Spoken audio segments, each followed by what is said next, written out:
అలనాటి నటి కాంచన అంటే ఎవరూ గుర్తుపట్టకపోవచ్చు కాని మా ఊళ్ళో ఒక పడుచుంది, దెయ్యమంటే భయమన్నది అన్న పాట వినగానే ఠక్కును గుర్తుకొస్తారు నటి కాంచన. దక్షిణాది సినీ పరిశ్రమలో ఎంతోమంది అగ్రతారలతో కలిసి సూపర్ డూపర్ హిట్ సినిమాలు చేసింది. ఒకప్పుడు రాజభోగాలు అనుభవించిన ఈ నటీమణి ప్రస్తుతం బంధువుల దగ్గర ఉంటూ భగవంతుడి స్మరణలో సమయాన్ని గడుపుతోంది.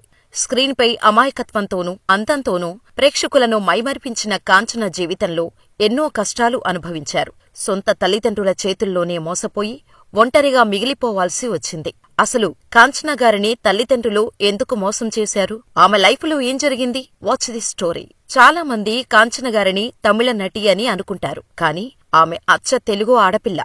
కాంచన అమ్మగారిది ఒంగోలు దగ్గర కరవది గ్రామం. పీసపాటి వెంకటరాయ శర్మగారు కాంచన తాతగారు. శర్మగారి కుమార్తె విద్యుల్లతను పురాణం రామకృష్ణశాస్త్రి వివాహం చేసుకున్నారు. ఈ పురాణం వారిది విజయవాడ. కాని మద్రాసులో సివిల్ ఇంజనీర్గా చేసేవారు. వృత్తిరీత్యా అక్కడే ఉండాల్సి రావటంతో పెళ్లి తర్వాత కాపురాన్ని మద్రాసుకు షిఫ్ట్ చేశారు. అలా 1939 ఆగస్టు 16న కాంచన మద్రాసులో పుట్టింది. అక్కడే పెరిగింది. కుటుంబం బాగా డబ్బున్నది కావటంతో చెన్నైలోని ఇంగ్లీష్ మీడియం కాన్వెంట్లో చదివించారు. అలా కాంచనకు ఇంగ్లీష్పై మంచి పట్టు ఉండేది. చిన్నప్పుడే భరతనాట్యం కూడా నేర్చుకుంది. కాంచన అసలు పేరు వసుంధర.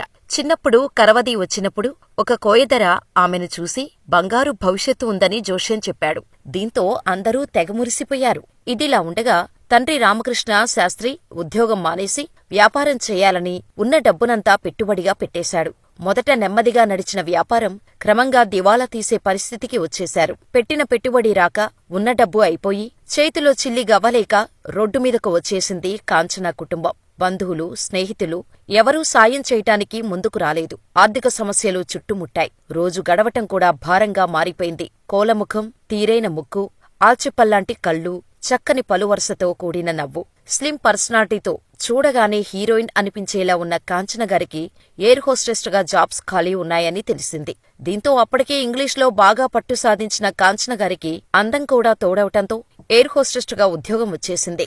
ఇక జాబులో చేరి కుటుంబ కష్టాలను గట్టెక్కేలా చేశారు. అలా కాంచన గారు డ్యూటీలో ఉండగా కొత్త హీరోయిన్ కోసం వెతుకుతున్న శ్రీధర్ పరిచయమై తన సినిమాలో హీరోయిన్ వేషం ఇచ్చాడు. అప్పటికే సినిమాలంటే చిన్నచూపు ఉన్న రోజులు.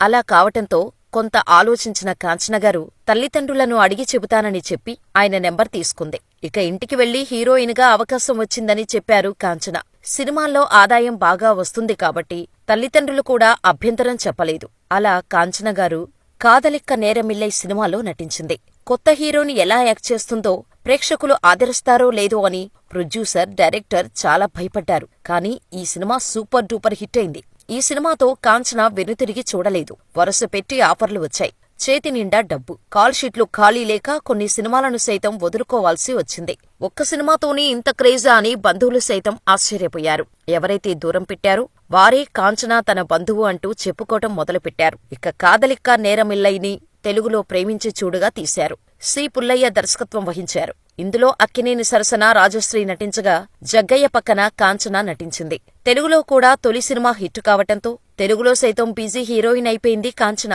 వీరాభిమన్యులో హీరో శోభన్ బాబు పక్కన నటించి అందరి మెప్పు పొందింది. కె. విశ్వనాథ్ మొదటిసారి దర్శకత్వం చేపట్టిన ఆత్మగౌరవంలో హీరోయిన్గా అక్కినేని పక్కన నటించింది. ఇది కూడా హిట్ కావటంతో తెలుగు సినిమాల్లో హీరోయిన్గా నిలదొక్కుంది. కాంచన అంటే సినిమా రికార్డులు తిరగరాస్తుంది అనే పేరు వచ్చేసింది. ఏ ఇండస్ట్రీ సినిమా అయినా తన పాత్రకు తానే డబ్బింగ్ చెప్పుకునేది కాంచన. తెలుగులో ఎన్టీఆర్, అక్కినేని, కృష్ణ, శోభనబాబు తదితర హీరోలతో నటించింది.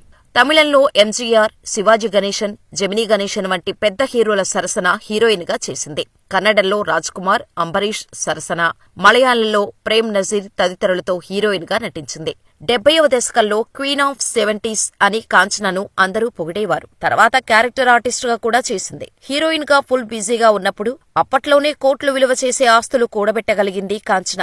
స్వతహాగా సెన్సిటివ్గా ఉండే కాంచనను పెళ్లి చేసుకోవాలని అప్పటి స్టార్ హీరోస్ నుంచి డైరెక్టర్సు, ప్రొడ్యూసర్సు పోటీపడ్డారు. కానీ ఊహించని పరిణామాలు ఎదురయ్యాయి. కోట్ల ఆస్తిని చూడగానే కాంచన తల్లిదండ్రులకు ఆశ పుట్టింది. పెళ్లి చేసి పంపించేస్తే ఆస్తి మొత్తం వేరే వాళ్లకు చెందుతుందన్న దుర్బుద్ధి పుట్టింది. అంతే, ఆస్తిని కాజేయటానికి ప్లాన్లు వేసుకున్నారు. వీరికి తోడు కాంచన పిన్ని వాళ్ల కొడుకు కూడా యాడయ్యారు. ఎవరికోసమైతే సినీ రంగంలోకి వచ్చిందో, ఎవరి కష్టాలను చూసి చలించిపోయి పనిచేయటం మొదలుపెట్టిందో ఆ తల్లిదండ్రులే కాంచనను మోసం చేశారు. వేరే పనికోసమంటూ తెల్ల కాగితంపై సంతకం చేయించి కోట్ల విలువ చేసే ఆస్తులను వారి పేర్ల మీదకు రాయించేసుకున్నారు. ఇదంతా తెలుసుకొని కాంచన చాలా కుంగిపోయింది. నా తల్లిదండ్రులే ఎందుకు డబ్బు కోసం ఇలా చేశారు అని బాధపడింది.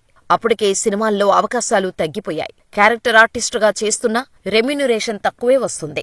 ఆస్తి కోసం తల్లిదండ్రులను అడిగితే కన్న కూతురిపైనే విషప్రచారం మొదలుపెట్టారు. వారి మాట వినలేదని అక్కసుతో కాంచనను శత్రువుగా చూశారు. ఈ మోసాన్ని భరించలేకపోయిన కాంచన బెంగళూరు వచ్చి చెల్లెలు గిరిజ ఇంట్లో తలదాచుకున్నారు.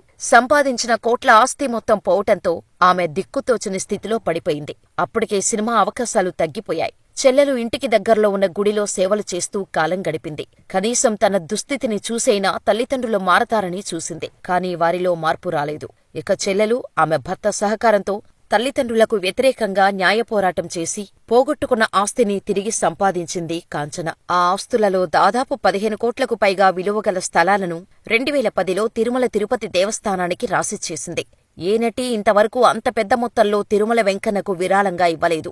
అందరిలాగే పెళ్లి చేసుకుని ఒక హ్యాపీ ఫ్యామిలీ లైఫ్ ని లీడ్ చేయాలని అనుకుంది. కానీ పరిస్థితుల కారణంగా ఆ ఆలోచనను చంపేసుకుంది కాంచన. ముఖ్యంగా తల్లిదండ్రులు చేసిన మోసం ఆమెను మనిషిగా చంపేశాయి. తల్లిదండ్రులు విషప్రచారం కారణంగా కాంచనది నిజంగా బ్యాడ్ క్యారెక్టరేమో, ఏ తల్లిదండ్రులు కన్నకూతురు గురించి అబద్ధాలు చెప్పరు కదా అని అనుకోవటం మొదలుపెట్టారు. దీంతో న్యాయ పోరాటానికి దిగి తనకు చెందాల్సిన ఆస్తులను తిరిగి దక్కించుకుంది కాంచన. అలా తల్లిదండ్రుల మోసం కారణంగా పెళ్లి చేసుకోకుండా బ్రహ్మచారిగానే ఉండిపోయింది. అవకాశాలు వచ్చినా యాక్టింగును వదిలేసి దేవుని సేవలో మునిగిపోయింది కాంచన.